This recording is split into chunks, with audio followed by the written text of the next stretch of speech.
America की शरण में क्यों गए मोहम्मद यूनुस? क्या कर पाएगा ट्रंप का देश? बांग्लादेश बवाल से कैसी टेंशन? नमस्कार, न्यूज़ 18 का डिजिटल प्लेटफॉर्म आप देख रहे हैं और मैं हूं रितु सिंह। मोहम्मद यूनुस ने बांग्लादेश को हिंसा की आग में झोंक रखा है। अब वो अपनी साख बचाने में जुटे हैं। इसी सिलसिले में मोहम्मद यूनुस ने सोमवार को अमेरिकी दूत सर्जियो गोर को फ़ोन किया और देश के हालात की जानकारी दी।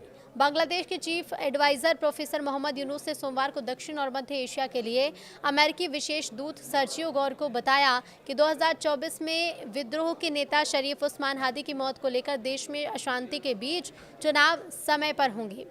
बांग्लादेश का रक्त रंजित चैप्टर ऑन है। बांग्लादेश में हिंसा और उथल पुथल का दौर है। बांग्लादेश अब नोबेल शांति वाले मोहम्मद यूनुस के कंट्रोल से बाहर आ चुका है। कभी हिंदू दीपों की भीड़ हत्या कर देती है तो कहीं उस्मान हादी का मर्डर हो जाता है। कभी अखबारों के दफ्तर पर हमला तो कभी भारतीय हाई कमिश्नर के आवास को निशाना बनाया जाता है। कुल मिलाकर बांग्लादेश जल रहा है। कब शांति आएगी, कब बांग्लादेशियों को स्थिर सरकार मिलेगी, इसकी झलक भी फिलहाल किसी तरह से दिखाई नहीं दे रही। हालांकि मोहम्मद यूनुस पर अमेरिका का प्रेशर बढ़ता जा रहा है, तभी तो अमेरिका के सामने यूनुस का प्लान फेल हो गया। उन्होंने समय पर ही चुनाव कराने का आश्वासन दे दिया। बांग्लादेश में बवाल के बीच मोहम्मद यूनुस अमेरिका की शरण में पहुंचे हैं। सोमवार को मोहम्मद यूनुस ने भारत में अमेरिकी राजदूत सर्जियो गोर से फ़ोन पर बातचीत भी की और कहा कि बांग्लादेश में समय पर ही चुनाव होंगे। अब सवाल ये उठता है कि आखिर यूनुस अमेरिका को ये आश्वासन क्यों दे रहे हैं? आखिर अमेरिका क्या कर पाएगा बांग्लादेश में? बांग्लादेश बवाल से अमेरिका टेंशन में क्यों है? तो सबसे पहले ये जान लीजिए कि यूनुस ने क्या किया। बांग्लादेश के अंतरिम सरकार के मुख्य सलाहकार प्रोफेसर मोहम्मद यूनुस ने सर्जियो गोर को फ़ोन मिलाया। इस दौरान उन्होंने साफ किया कि बांग्लादेश में आम चुनाव तय समय पर कराए जाएंगे। उन्होंने ये कहा कि 12 फरवरी को आम चुनाव होंगे और सरकार इस दिशा में पूरी तरह तैयार है। प्रोफेसर यूनुस ने ये बात सोमवार को अमेरिका के दक्षिण और मध्य एशिया मामलों के विशेष दूत सर्जियो गोर से टेलीफोन के बातचीत के दौरान कही। उन्होंने एक पोस्ट के जरिए कहा कि देश की जनता लंबे समय से अपने मताधिकार का इस्तेमाल करने का इंतजार कर रही है, जिसे पहले की तानाशाही सरकार ने अंतरिम सरकार का निष्पक्ष लक्ष्य स्वतंत्र, निष्पक्ष और शांतिपूर्ण चुनाव कराना है ताकि लोकतांत्रिक प्रक्रिया पर जनता का भरोसा मजबूत हो सके। लेकिन ऐसे में सर्जियो गोर से क्या बात हुई? तो यूनुस ने जानकारी दी कि बातचीत ढाका समय के अनुसार शाम करीब 7:30 बजे हुई। लगभग आधे घंटे बातचीत चली। बातचीत में बांग्लादेश अमेरिका व्यापार और टैरिफ समझौते, आगामी चुनाव, बांग्लादेश का लोकतांत्रिक संक्रमण और युवा राजनीतिक कार्यकर्ता शरीफ उस्मान हादी की हत्या जैसे अहम मुद्दों पर चर्चा हुई। अमेरिकी विशेष दूत सर्जियो गोर ने हालिया टैरिफ वार्ता में प्रोफेसर यूनुस के नेतृत्व की सराहना की। उन्होंने कहा कि इन प्रयासों के चलते अमेरिका ने बांग्लादेशी उत्पादों पर लगने वाले पारस्परिक टैरिफ को घटाकर 20% कर दिया है, जिसे बांग्लादेश के लिए बड़ी कूटनीतिक और आर्थिक सफलता माना जा रहा है। मुख्य सलाहकार मोहम्मद यूनुस अमेरिका के कान भी भरे हैं। मोहम्मद यूनुस ने यह भी आरोप लगाया कि अपदस्थ तानाशाही शासन के समर्थक चुनावी प्रक्रिया को बाधित करने के लिए भारी मात्रा में धन खर्च कर रहे हैं, जबकि उनका फरार नेता हिंसा भड़काने की कोशिश में है। हालांकि उन्होंने ये भरोसा दिलाया कि अंतरिम सरकार हर चुनौती से निपटने को तैयार है और पूरी तरह से तैयार है। नोबेल वाले प्रोफेसर यूनुस ने कहा कि चुनाव में अब लगभग 50 दिन बचे हैं और हम चाहते हैं कि चुनाव स्वतंत्र, निष्पक्ष और शांतिपूर्ण हो और इसे एक मिसाल के रूप में याद किया जाए। उन्होंने शेख हसीना पर भी आरोप लगाया और कहा कि वे भारत से बांग्लादेश में हिंसा भड़काने की साजिश रच रही हैं।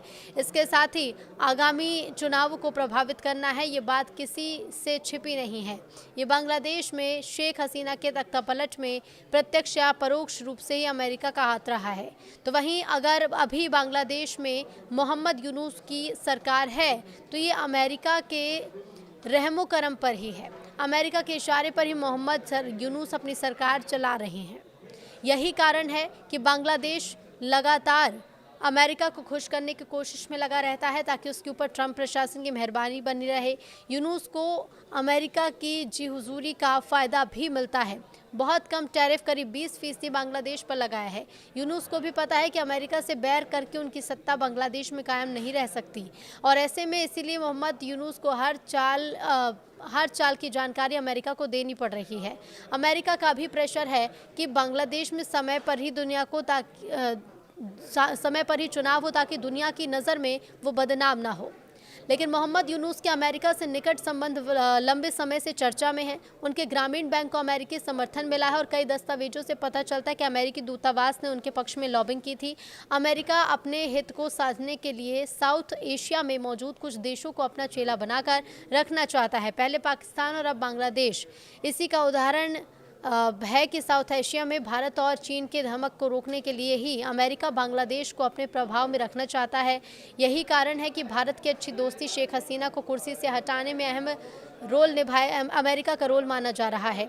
अमेरिका के समर्थन से ही मोहम्मद यूनुस को बांग्लादेश की कमान मिली। अब दिखावे के लिए अमेरिका बांग्लादेश में लोकतंत्र बहाली करना चाहता है।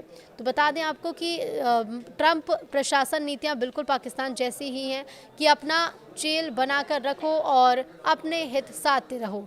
रणनीतिक दृष्टिकोण से देखें तो अमेरिका बांग्लादेश की अस्थिरता से चिंतित है, क्योंकि ये इंडो पैसिफिक रणनीति में उसके प्रमुख हितों को प्रभावित करती है।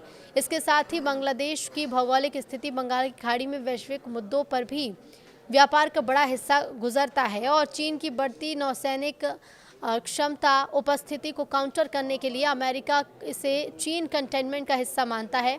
ऐसे में बांग्लादेश में उथल पुथल रहेगी तो अमेरिका को अपने हित साधने में दिक्कत होगी। ट्रंप प्रशासन की पॉलिसी में लोकतंत्र से ज़्यादा व्यापार और चीन काउंटरिंग का फोकस है। अब ऐसे में इसलिए स्थिर बांग्लादेश अमेरिका के लिए ज़रूरी है ताकि क्षेत्र में उसका प्रभाव बना रहे। बांग्लादेश में अस्थिरता से मुख्य खतरे क्या है? तो पहला ये कि चीन का बढ़ता प्रभाव। राजनीतिक उथल पुथल में चीन BRI प्रोजेक्ट्स और निवेश बढ़ा रहा है, जबकि अमेरिका की सहायता कटौती बांग्लादेश को बीजिंग की ओर धकेल सकती है। दूसरा, इस्लामिक कट्टरपंथ और आतंकवाद। जमात इस्लामी जैसे समूह का उभार और अल्पसंख्यकों पर हमले क्षेत्रीय सुरक्षा हैं जो अमेरिका के काउंटर टेररिज्म हितों को प्रभावित करता है। आर्थिक स्थिरता। रेडीमेड गारमेंट निर्यात पर टैरिफ और GDP ग्रोथ में गिराकर अमेरिकी व्यापार हितों में बांग्लादेश से अरबों डॉलर का आयात को नुकसान पहुंचाता है। भारत के साथ साझेदारी। अमेरिका इंडो पैसिफिक में भारत को मुख्य पार्टनर मानता है और बांग्लादेश में अस्थिरता भारत की सुरक्षा को प्रभावित कर अप्रत्यक्ष रूप से अमेरिकी रणनीति को कमज़ोर भी करती है।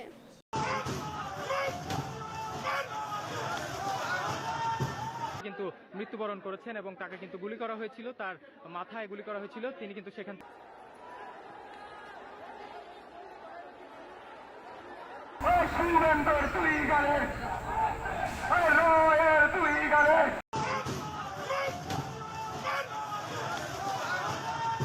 কিন্তু মৃত্যুবরণ করেছেন এবং তাকে কিন্তু গুলি করা হয়েছিল, তার মাথায় গুলি করা হয়েছিল। তিনি কিন্তু সেখান